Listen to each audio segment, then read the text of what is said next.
always hear the Jeopardy song in my head when I'm sitting here waiting. You wonder why I make crazy faces. I'm laughing at myself. And I give it just a little bit before I start. But we're going to get going today. Hi, Francisco. Hello, Richmond. Hello, RVA. Hello, world. Again, this is the Richmond Dynamo coming to you today. And it is a wonderful, wonderful Tuesday, sunny and bright. And I hope your day is going really well. As always, the Richmond Dynamo is about an intentional act of kindness done every day for someone and the impact that that has on our community. And I encourage you to do that every day. But this week we've been talking about the fat story, okay? And yesterday we talked about the big lie. Today we're going to talk about the hamster wheel. So looking back on my life, and I'm sure you could do the same for yours if you fought any weight issues whatsoever, male or female, doesn't matter. In our quest to look like Barbie or Ken, we've tried almost everything to lose weight. And when I did some research on this, I was just amazed. I'm going to give you a little history lesson today, okay, about ways that we've tried to lose weight. In 1825, they introduced the low-carb diet. Does that sound familiar? It was the physiology of taste. Interesting, huh? In 1830, we had the Graham high-fiber diet, introduced by the maker of graham crackers, by the way. In 1863, another low-carb diet introduced with a letter on corpulence. In 1903, this one was great. Chewing everything 32 times. 32 times. You remember that? I remember growing up, my father used to say you had to chew everything 100 times. He must have thought that 3 times was better. In 1917, they introduced calorie counting, which has stayed around for a long time. 1925, the cigarette diet. Wonder why everybody was smoking? Maybe that was part of it, huh? In 1928, the ennui diet, which was eating caribou, raw fish, and whale blubber. I'm glad I missed that one. In 1930, we had the grapefruit diet. I'm sure you've heard of that. And they introduced the first liquid diet drinks. In 1934, it was bananas and skim milk, and the hay diet, where you ate your carb at one meal and your protein at another. Then in 1950, the cabbage soup diet. I bet you've heard of that because some of these come back over and over. In 1960, we had the microbiotic diet, which was heavy grains. Think about that today. I don't think so. And in 1961, Weight Watchers was introduced. You know, 1961. I guess if Weight Watchers was the trick, we'd all got skinny by now. In 1964, the drinking man's diet. That might have been fun. And in 1970, liquid protein. Did you try any of that? I'm going to go back here a minute because I want to tell you the ones that I've tried. I've tried Weight Watchers, and I tried the liquid protein. And I remember I ended up with a deficiency in potassium that was really bad from that liquid protein and I had to stop.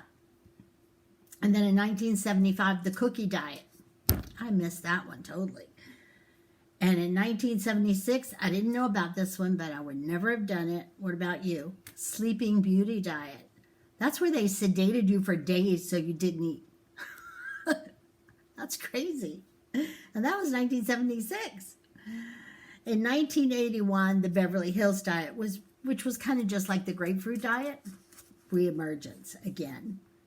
In 1985, the caveman diet. That was crazy, huh? And then in and also in 86, the rotation diet, where you rotated what you ate. And 1987, the Scarsdale diet. 1985, I said that one. 1990, the vegetarian diet.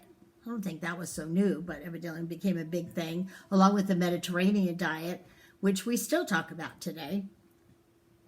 1994, Atkins was introduced, that high protein, no carb basically.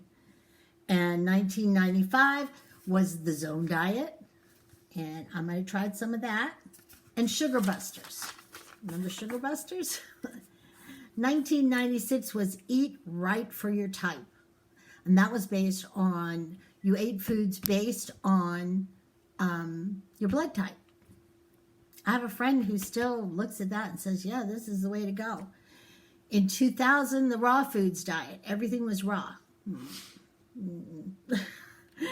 And 1999, I forgot, juicing was introduced. 2003 was South Beach. I've tried that, the South Beach diet. It's another low-carb diet. 2004 was the coconut diet. 2005 was the cheaters diet, where you got to be really good all week and then eat like crazy over the weekend. Never quite thought that was right. 2006 was the maple syrup diet. And then 2008, a banana diet again. 2010, the paleo diet came back, and the baby food diet. 2012 was the wheat diet. There again, think about that now. No, that's not going to happen. And in recent times, we've got the keto diet. I've tried that. And also the organic apple cider vinegar and water and the lemon and water. That's a ton of different things, isn't it? And don't forget, let's not forget Big Pharma in this, because they started with giving us diet pills. Well, that was nothing but speed. And I remember my older sister, she was probably 20 years old, and I can remember her taking those diet pills, and she lost a lot of weight, but she couldn't sleep at all, and she was constantly doing something, playing cards, doing something all the time. And it was really, really hard for her to get off of that medication. Then we had things like Dexatrim. Yeah, I tried that. Slim Fast. Yeah, I tried that. And the big one, Fin. And I tried that twice. So, as you can see, we've been on the hamster wheel, the diet wheel, our whole lives. We've been trying to achieve something that's almost impossible the way we were trying to achieve it forever.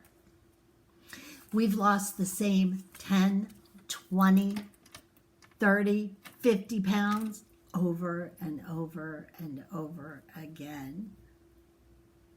Over and over and over again. Because we go on a diet and we're all about it, and we lose some weight, and then we go off the diet, and what do we do next? We go right back to what we did before. We didn't learn anything. Why? Because diets don't work. You can't be on a diet and follow it, lose weight, and then go off the diet. Okay? What we need is a lifestyle change, something that we can do forever. And that's my view, and has been for some time now. Before I change something, I need to feel like it's something I can do forever, so that I never go off. So it's not a diet. It's an eating plan. It's a lifestyle plan of how I want to eat to stay healthy. Each of us needs to find that nutritional food plan that works for us, that we can stay on forever, that we can deal with forever. Does that mean that you never get to cheat a little bit? No, but you don't get to cheat every day. You don't get to cheat every other day, or even every third day, maybe once a week. But it's like, it's not that you can't have things. You can. You just can't have them all the time. And that brings me back to that old saying, it's not what you do now and then that hurts you. It's what you do every day. what you do every day is what matters and what's going to make the difference. So for you, you got to find the right thing. And remember, my husband says this all the time, everything in moderation. Be smart. Don't be stupid. Don't look at some wild, crazy idea like the blubber whale diet. Don't look at that. No, find something that makes sense. It's got some science. It's got some proof behind it. And it makes sense to you and your lifestyle and your family. I'm not at all for people trying to be on some kind of a diet where the rest of the family isn't. That's just too hard on everybody sometimes. So, try to find something that just makes sense for you. Makes sense for you. But get off the wheel. I don't know about you, but my legs are tired. I'm done with the wheel. There will be no more hamster wheel for me, okay? We're making a change. We're going to make a change we live with forever. I want to thank you so much for being on today. I appreciate you so very, very much. I hope that you're having a great day again. Hope you'll share the video. If you know someone who's struggling with all this, please do share. And I thank you for that. I appreciate you again. May God bless and keep you until tomorrow. See you then. Bye-bye.